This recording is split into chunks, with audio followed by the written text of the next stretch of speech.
Hello, everybody. Well, how are you all? Are you well? Are you feeling happy? Are you good? Are you fit? Well, it's a lot of that stuff that doesn't happen, isn't it, as time goes on? We don't have the same energy, we don't have the same fitness, but we have to try and maintain what we have. I find traveling recently to come to California, where I am now, which looks amazing, beautiful weather. Not that it's not good in Toronto, but it's really lovely here. And I'm with family, and I've changed my situation, and I've got a different set of circumstances, and things just feel, I don't know, they just feel a little bit more in place. A friend sent me an email, and his heading was anxiety, old age, and death. And I'm thinking, oh, well, that's a hell of a email to send me, but it's somebody of my age, and he's known me forever, and I guess he felt that he could say things like that. Are we facing all those things? Of course we are. Old age is what it is. We're happy to be here and please God be reasonably healthy. Death is there. It's our ultimate thing that we really can't avoid. I know everybody's body is different, and in results and I guess and experiences vary with everybody, of course, but we have to try and keep as upbeat as we can. We have to try and be as confident as we can. And I can only discuss where I am, and that's sort of been up and down since the death of my husband, which brings anxiety, brings sadness, and makes you feel very vulnerable. You need friends. I'm very fortunate. I had friends and family, but you can only lean on them so much. You can't kind of go on forever, and you don't want to be a bore, and everybody seems to think because your husband's died and maybe it's over a year, you should be over it. Well, not widows don't. You never lose the remorse and the sadness of somebody moving on, but you do feel that you've got to as well. Otherwise, they're almost holding you back. And that's not what we want. We have to try and build our confidence. We have to try and feel that we know what we're doing and where we're going. And as I said, death is something we actually can't avoid. But let's look at life and not look at that. Reality is where we are, and confidence is what we need. And I can't say enough about, reading books. We know about me and my eyes, so reading's not been top of my list, but I'll get there, I'm sure. Walking, well, I say I'll walking the dog, but walk the dog or get a dog, but maybe people aren't all into that. But I do think a pet helps. I know my pets do. They've made a big difference. Family helps, friends help, everything. Don't give up driving that car if you drive. Don't let anyone talk you into that. Okay, you drive with safety, you drive in familiar areas, but you don't give it up, because otherwise, thank you very much, you have to rely on everybody, a taxi or an Uber. That's really nice, isn't it? We don't want to do that. So just think about all of the things that you could maybe do to reach out. I mean, they do say join groups, and maybe that works for some. I'm not so sure about it for me, but it's something you should entertain. I mean, it's always nice to meet new people, isn't it? What else can I say? I just enjoy new situations. I do enjoy new people, there's no question. And you get a reward back. You get a reward back from talking to them, getting their opinions. Think about COVID. Unfortunately, we became so isolated that an awful lot of what we would have done hasn't really happened, has it? Movies. I haven't been to a movie theater in 2 years, but I'm jolly well going to start to go now. I don't want to miss a movie. It's all very well Netflix on your television.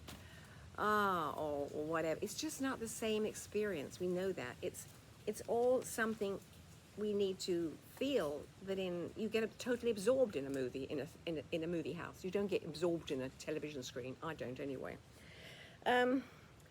I guess I'm talking about anxiety and sadness and loneliness. Well, you must try not to have self-pity. You've got to try and think, well, what am I going to wear today? I got to do my hair. I put some highlights in. I'm not sure if they were not a bit too much, but anyway, better than not, I felt. Travel. But travel's never that easy. Travel is something we do, but, I find when I travel, it's lonely. I'm traveling on my own, but I've got to get through that. And also, now there's always so many people around me everywhere, and you can't always find and do what you want. But I have decided next time, with my advanced age, even though I may not look it, I'm jolly well going to ask for a bit more help, because I had to stand for like 2 hours in a lineup to go through immigration to the States come on, it's a bit ridiculous. But anyway, I did it, but with great difficulty. And I didn't have some app on my phone that could have got me into a quicker zone. Don't they realize that not everybody can find apps? I certainly can't. In the end, one young woman helped me. So, but you know, we always seem to rely on someone to help us, don't we? And I don't really want that. I don't want to feel that I'm not confident enough to do everything, because I've done so much in my life. And one episode I'll sit down and talk about that, which is, I know, been quite phenomenal.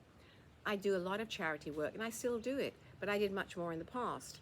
One of my most favorite ones has always been helping children with music, inner city youth, children that could never have had lessons and learnt to play the piano and be experienced in theatre and all those things.